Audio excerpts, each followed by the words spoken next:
Good morning guys, very very good morning. कैसे हैं आप सभी? मैं Rohit Chaudhary WiFi study UGC NET के इस चैनल पर आप सभी का बहुत बहुत स्वागत करता हूं दोस्तों।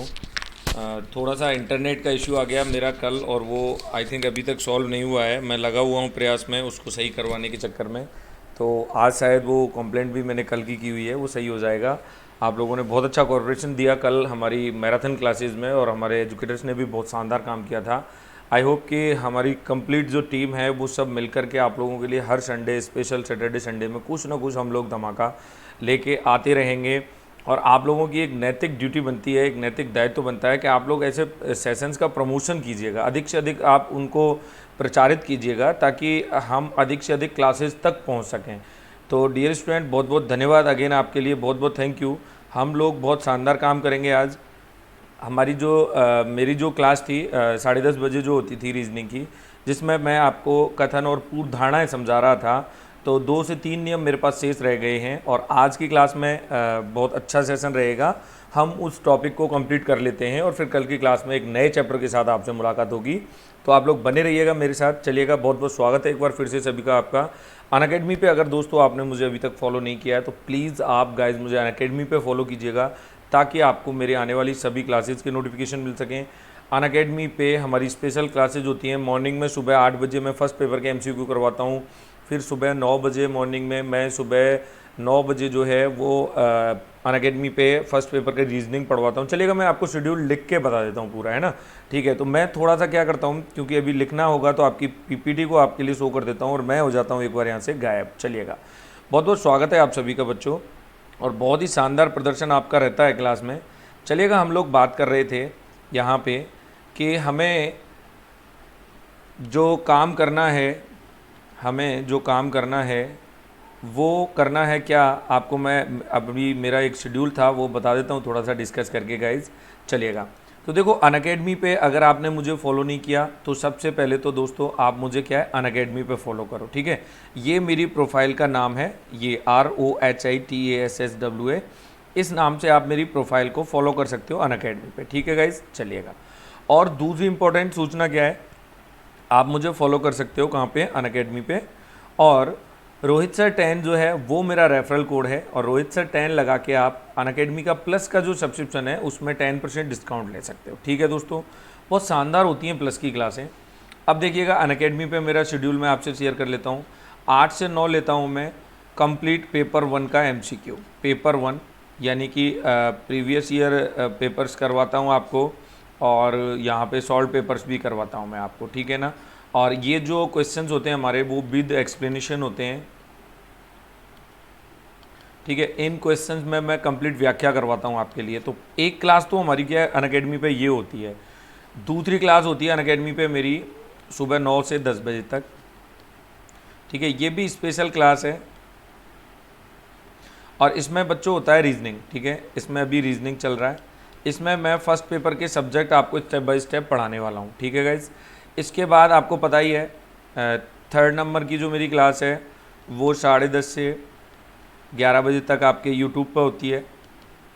ठीक है, कम्प्लीटली मुझे आप फॉलो कर सकते हैं दिन भर के लिए, ये यूट्यूब पे होती है मेरी क्लास। इसके बाद चौथा स्टेप आपको पता है मेरा, अगला स्टेप आता है 11:30 से 12 बजे तक। 11:30 से 12 बजे तक, और 11:30 बजे से 12 बजे तक भी ये क्लास मेरी यूट्यूब पर होती है। और आप चूँकि यूट्यूब देख रहे हो तो आपको तो पता है कि भाई यूट्यूब कौन सा है। इसके बाद गाइज एक अगला सेशन मेरी 5वीं क्लास आती है 4 से 5 बजे तक। 4 से 5 बजे तक, और 4 से 5 बजे तक जो क्लास है वो हिस्ट्री की क्लास होती है, सेकंड पेपर। और हिस्ट्री की क्लास ये भी बच्चों यूट्यूब पे होती है, आप लोग देखते हैं। अभी सैटरडे संडे, ये मंडे टू फ्राइडे होती हैं सभी क्लासेस। ठीक है ना? सैटरडे संडे को हम लोग क्या है, स्पेशल सेशन करते हैं, आप सबको पता है। इसके बाद दोस्तों अगला मेरा शेड्यूल रहता है अनअकैडमी पे 7 बजे से शाम को 8:30 बजे तक। ठीक है, ये 1.5 आवर्स की क्लास होती है आपकी, 1.5 घंटे की क्लास होती है कंप्लीट। और ये प्लस की क्लास होती है बच्चों, जिसमें आप अंदाज़ा नहीं लगा सकते, ठीक है, कि इतिहास कुछ इस तरीके से भी पढ़ाया जाता है। और इतिहास हमारा इतना है कि हमें तो आज से पहले हमारे इतने इतिहास के बारे में पता ही नहीं था। हज़ारों गाइड हमने देख ली, हज़ारों क्लासेज हमने देख ली, हज़ारों नोट्स हमने पढ़ लिए, लेकिन हमें इतना इतिहास नहीं मिला कहीं। अगर आपके अंदर इतिहास से संबंधित जिज्ञासा है तो उसको शांत करने के लिए आप इस क्लास को ज्वाइन कीजिएगा। ठीक है, अभी इसमें मेरा 40 दिन का अप्रॉक्स 38-39 डेज़ का एक शेड्यूल है, वो कम्प्लीटली आपको अनअकैडमी पे मिल जाएगा, जिसमें मैं आपको प्राचीन भारत का प्रमाणिक इतिहास पढ़ा रहा हूँ। प्राचीन भारत का प्रमाणिक इतिहास पढ़ा रहा हूँ। ठीक है गाइज, आप यहाँ पे मुझे प्लस पे फॉलो कर सकते हो। और वापस मैं 7वां मेरा शेड्यूल बता देता हूँ। रात को रोज़ाना 10 बजे, रात को रोज़ाना 10 से 11 बजे तक, कई बार 11 या 11:30 तक भी चलता है ये। ठीक है, हम लोग जो है हिस्ट्री के सेकंड पेपर के एमसीक्यूज़ करते हैं। आप सबको पता होगा हिस्ट्री के सेकंड पेपर के एमसीक्यूज़। ठीक है, बहुत ही शानदार एमसीक्यू या प्रीवियस ईयर क्वेश्चन जो हैं उनको हम यहाँ पे डिस्कस करते हैं। और इनमें सबसे खास बात क्या है, मैं आपको बता देता हूँ, ये व्याख्याएं होती हैं। ठीक है, हम एक क्वेश्चन लेते हैं तो उस क्वेश्चन की व्याख्या भी कंप्लीट करवाते हैं। तो देखो, ये मेरा दिन भर का शेड्यूल रहता है अनअकैडमी पे। ठीक है ना, ये है गाइज यूजीसी कैटेगरी में। ठीक है, ये क्या है, यूजीसी कैटेगरी में है। और इसके अलावा अगर मैं बात करूँ तो आरपीएससी कैटेगरी में भी मैं क्लास ले रहा हूँ।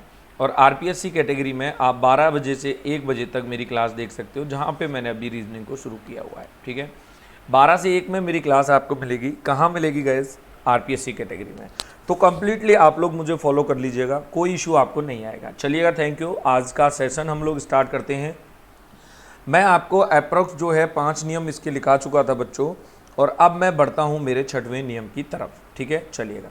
6वां नियम क्या कहता है हमारा, देखिएगा, नियम नंबर 6। बहुत आराम से आपको इनको समझना है। जो नियम मैं आपको लिखा रहा हूँ, केवल इनको आप अपनी कॉपी में मेंशन कर लीजिएगा, और इनके आधार पे उदाहरण भी मैं आपको साथ साथ कराता हुआ चल रहा हूँ, ताकि आपको प्रॉब्लम्स नहीं आए। ठीक है, तो नियम नंबर 5 तक की तो हम लोग बात कर ही चुके हैं, आपको पता है। और नियम नंबर 6 में हम लोग क्या काम करेंगे अब आपको देखना ये है कि हम लोग नियम नंबर 5 तक तो बात कर चुके थे कि नियम नंबर 6 हमारा जो है वो क्या कहने वाला है हमसे। ठीक है गाइस, चलिएगा, तो नियम नंबर 6 को स्टार्ट कर लेते हैं। नियम नंबर 6 आपसे बात करेगा भूतकाल और भविष्यकाल के बारे में। नियम नंबर 6 किसके लिए बात करेगा आपसे गाइस? नियम नंबर बात करेगा 6 आपसे भूतकाल और भविष्यकाल के बारे में। तो आपको देखना यह है गाइस अब कि आपका नियम नंबर 6 भूतकाल और भविष्यकाल की बात किस तरीके से कर रहा है। तो सबसे पहले इसमें आप लिखेंगे, किसी कथन में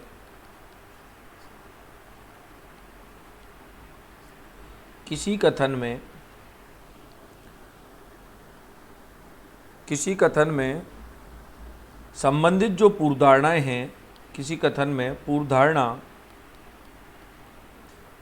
में पूर्वधारणा यदि भूत या भविष्य की बात करती है,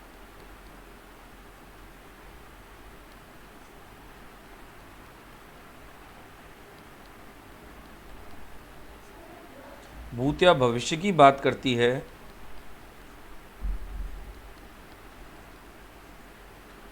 तो वह मान्य नहीं होती है।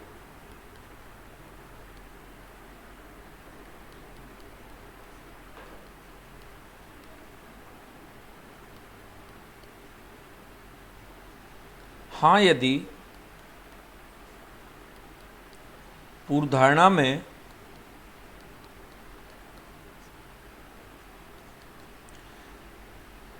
भूत या भविष्य की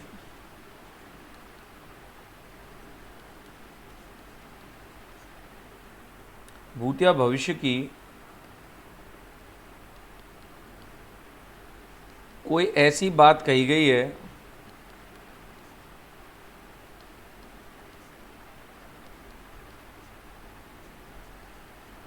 जो कथन के संदर्भ में वैध ठहरती है,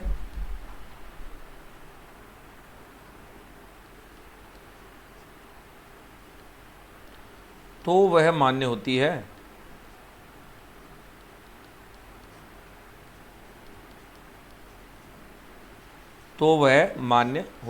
ठीक है, अब इसके आधार पर प्यारे बच्चों, ये नियम आपने देख लिया। आराम से आप इस नियम को समझ लीजिएगा, क्या ये नियम आपका कहने वाला है आपसे।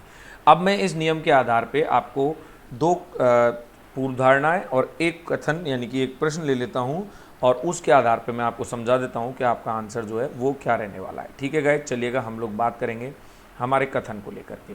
फर्स्ट ऑफ ऑल मैंने कथन में लिखा यहाँ पे, देखिएगा कथन क्या है आपका। कथन कह रहा है कि सेवानिवृत्त आईपीएस अधिकारी, हमारे पास एक सेवानिवृत्त आईपीएस अधिकारी हैं, सेवानिवृत्त आईपीएस अधिकारी,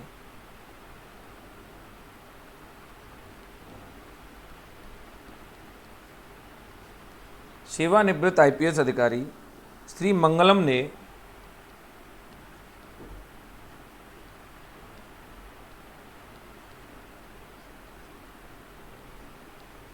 मंगलम ने कारागार विभाग के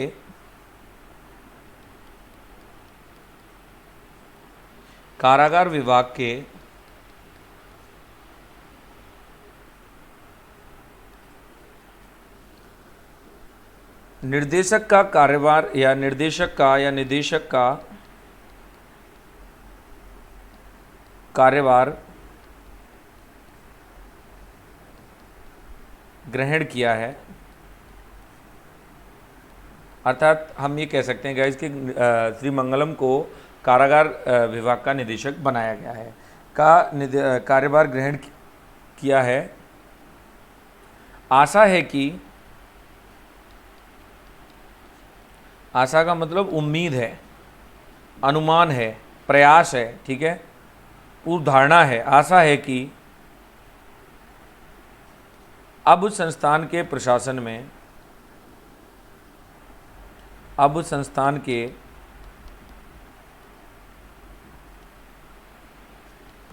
में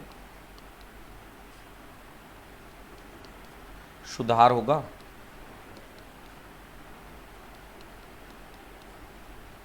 और अब बात करें हम आपकी पूर्व धारणाओं की, तो पूर्व धारणाएं क्या कहती हैं।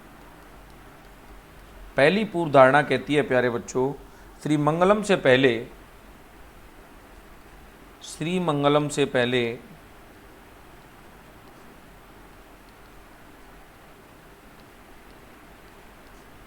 संस्थान में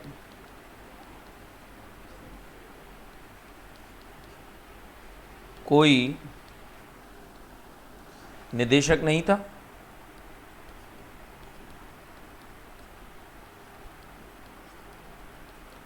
बताइएगा फटाफट से क्या ये सही होगी या गलत होगी, कमेंट्स करना शुरू कर दीजिएगा। सबके लिए वेरी वेरी गुड मॉर्निंग, और शेयर भी करते रहिएगा बीच बीच में सेशन को।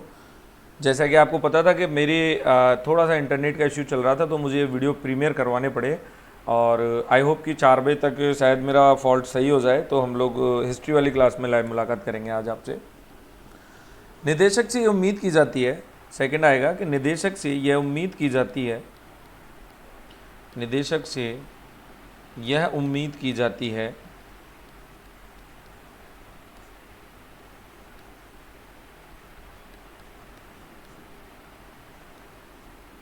कि वह संस्थान का प्रशासन देखे।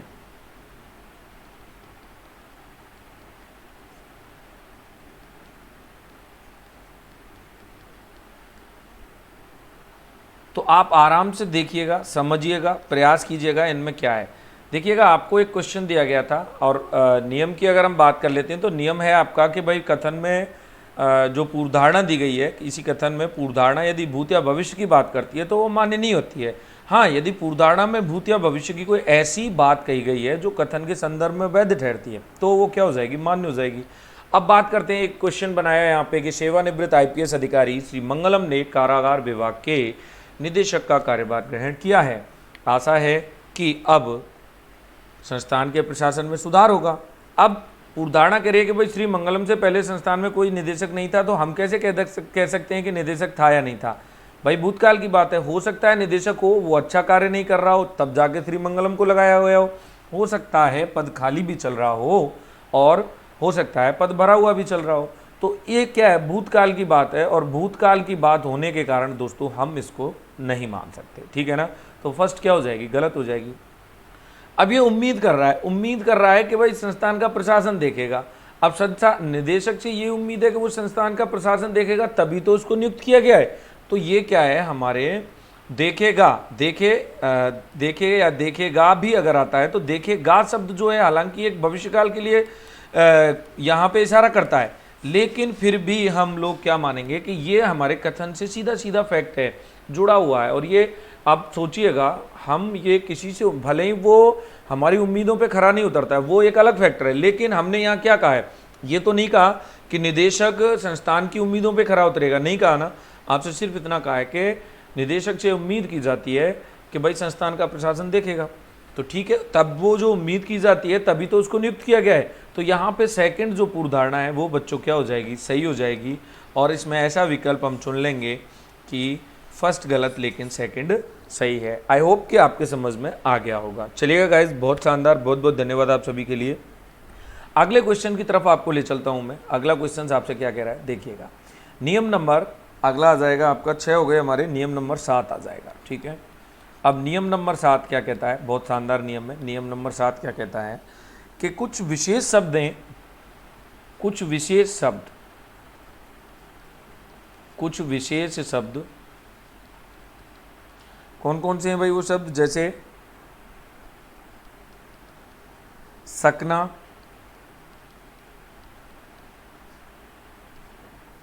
सकता है,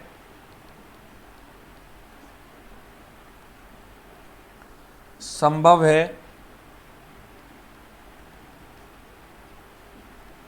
सकना है, सकता है, संभव है आदि पूर्व धारणा वाले वाक्य में लगे हों,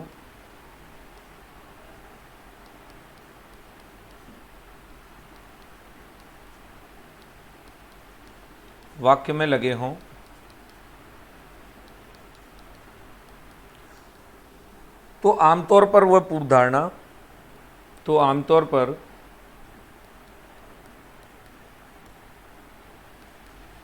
धारणा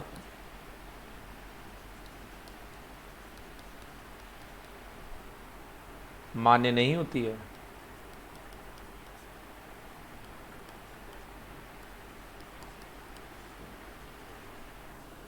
तो आमतौर पर वह पूर्व धारणा मान्य नहीं होती है। बहुत शानदार ये नियम है, इस नियम को आप समझ लीजिएगा। कथन में स्टार्ट करके आपको यहीं लिख देता हूँ इस नियम से संबंधित।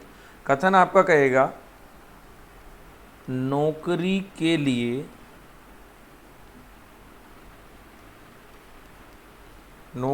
लिए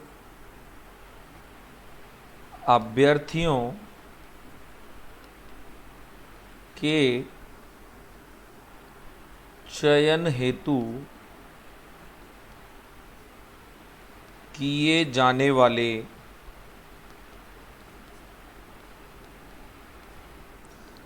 साक्षात्कार में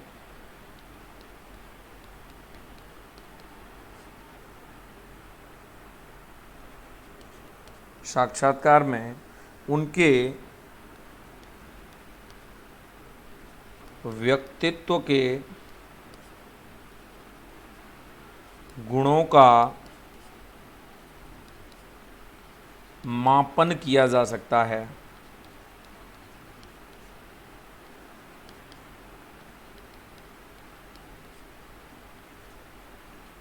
उनके व्यक्तित्व के गुणों का मापन किया जा सकता है की जगह करेंगे मापन होना चाहिए।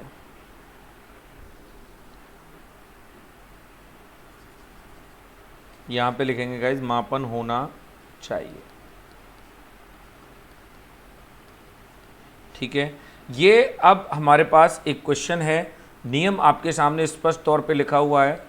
पूर्व धारणा को हम लोग यहाँ पे लिख लेते हैं, क्या पूर्व धारणाएं निकलेंगी, फर्स्ट क्या निकलेगी और सेकंड क्या निकलेगी, ठीक है। चलिएगा, अब हम बात करेंगे सबसे पहले पहली पूर्व धारणा को लेकर के, और ये कह रही है कि कार्य का निष्पादन व्यक्तित्व के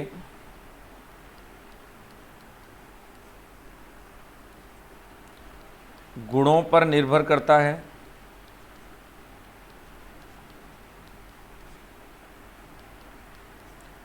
बताना है गाइज आपको ये सही होगी कि गलत होगी, फटाफट से। और सेकंड जो है वो कह रहा है कि व्यक्तित्व के गुणों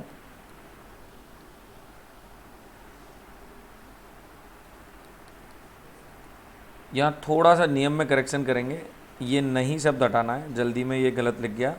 कुछ विशेष शब्द होते हैं जैसे सकना है, सकता है, संभव है, क्योंकि पूर्वधारणा उम्मीद पे ही तो डिपेंड करती है। अगर आदि पूर्वधारणा वाले वाक्य में लगे हों तो वे वाक्य आमतौर पर क्या होते हैं, पूर्वधारणा वाले वाक्य आमतौर पर क्या होते हैं, मान्य होते हैं। आप मैंने पहले यहाँ पे जल्दी में थोड़ा सा नहीं जुड़ गया था, तो वो मान्य होते हैं, ये ध्यान रखना है। अब ये कह रहा है नौकरी के लिए अभ्यर्थियों के चयन हेतु किए जाने वाले साक्षात्कार में उनके व्यक्तित्व के गुणों का मापन होना चाहिए। बिल्कुल होना चाहिए। कार्य का निष्पादन व्यक्तित्व के गुणों पर निर्भर करता है, बिल्कुल करता है। जिस व्यक्ति के गुण जितने अच्छे होंगे वो किसी कार्य को उतने ही अच्छे ढंग से निष्पादित कर सकता है, ये ध्यान रखना है आपको, ठीक है। तो पहली पूर्वधारणा हो जाएगी सही। और दूसरा कह रहा है कि व्यक्तित्व के गुणों का मापन साक्षात्कार के द्वारा किया जा सकता है। तो आप बताइए किया जा सकता है कि नहीं किया जा सकता? साक्षात्कार के द्वारा किया जा सकता है। भाई अगर आप किसी को इंटरव्यू लेते हो किया जा सकता है। आप अगर किसी का इंटरव्यू लेते हो तो उसके व्यक्तित्व के गुणों का मापन कर सकते हो कि नहीं कर सकते हो? 100% कर सकते हो, कोई इश्यू नहीं आएगा। तो ये नियम आराम से समझ लो। अगर कुछ शब्द आपको किसी पूर्वधारणा वाले में, जैसे संभावना आ जाती है ना इसमें कि सकता है, संभव है, सकना है आदि, अगर वाक्य में लगे हों तो वो वाक्य मान्य हो जाता है। हमने एक क्वेश्चन बनाया इसके आधार पे कि भाई नौकरी के लिए अभ्यर्थियों के चयन हेतु किए जाने वाले साक्षात्कार में उनके व्यक्तित्व के गुणों का मापन होना चाहिए। और पूर्वधारणा फर्स्ट कहती है आपकी कि भाई कार्य का निष्पादन जो है वो व्यक्तित्व के गुणों पर निर्भर करता है। बिल्कुल करता है गाइज। किसी व्यक्तित्व के जो गुण होंगे वो वहाँ पर आपको देखना है कि उसके जो गुण हैं वो कार्य के निष्पादन को प्रभावित करते हैं। यानी कि जैसे मैं आज आपको पढ़ा रहा हूँ, तो अगर पढ़ाने का जो मेरा टीचिंग का जो एप्टीट्यूड है, जो टीचिंग कौशल है, टीचिंग स्किल्स जो हैं वो अगर बहुत अच्छे हैं तो मैं आपको बहुत अच्छा समझा सकता हूँ। अगर मान लो मेरे पास बहुत अच्छे टीचिंग स्किल्स नहीं है, नॉलेज अलग चीज़ है, मेरे पास ज्ञान बहुत है लेकिन मेरे पास टीचिंग स्किल्स नहीं है ना, तो मेरे पास गुण नहीं है ना, तो मैं आपको पढ़ा नहीं सकता। तो टोटली हम लोग क्या कहेंगे कि कार्य का जो निष्पादन है वो व्यक्तित्व के गुणों पर निर्भर करता है। और व्यक्तित्व के गुणों को मापा जा सकता है कि साक्षात्कार के द्वारा? तो गाइज 100% मापा जा सकता है साक्षात्कार के द्वारा। और इस आधार पे आपकी दोनों पूर्वधारणाएं यहाँ क्या हो जाएंगी, सही हो जाएंगी, ठीक है। चलिएगा, इसके बाद एक लास्ट नियम और देख लेते हैं और इसके बाद हम इस टॉपिक को समाप्त करेंगे। कल फिर एक नए टॉपिक के साथ आपके साथ में मुलाकात करेंगे। नियम नंबर 8 क्या कहता है आपका, देखिएगा। नियम नंबर 8 कहता है कि यदि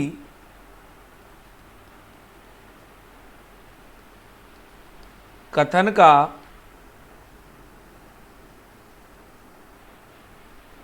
रूपांतरण पूर्वधारणा के रूप में हो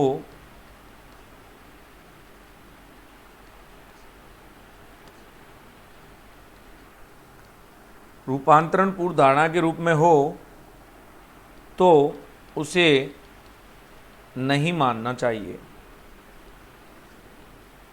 अब इससे संबंधित तो मैं फर्स्ट नियम में भी आपको लिखा चुका था कि कहीं ना कहीं वो कथन के शब्दों को हेरफेर करके मैंने एक एग्जाम्पल दिया था आपको जिसमें तो नहीं मानना चाहिए, आपको ये समझना है, ठीक है गाइज। चलिएगा, ये 8वां नियम है आपका। कथन बना देता हूँ इसके आधार पर। एक कथन बनाया है कि ईमानदार व्यक्ति सदा सच बोलते हैं।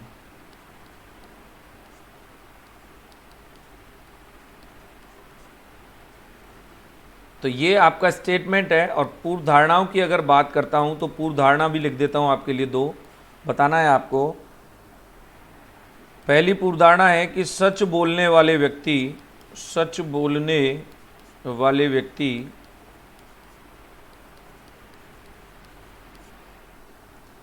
ईमानदार होते हैं।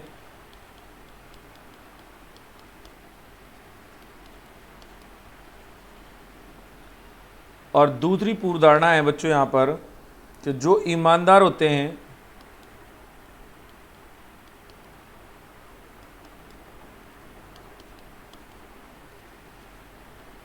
वह सच बोलते हैं।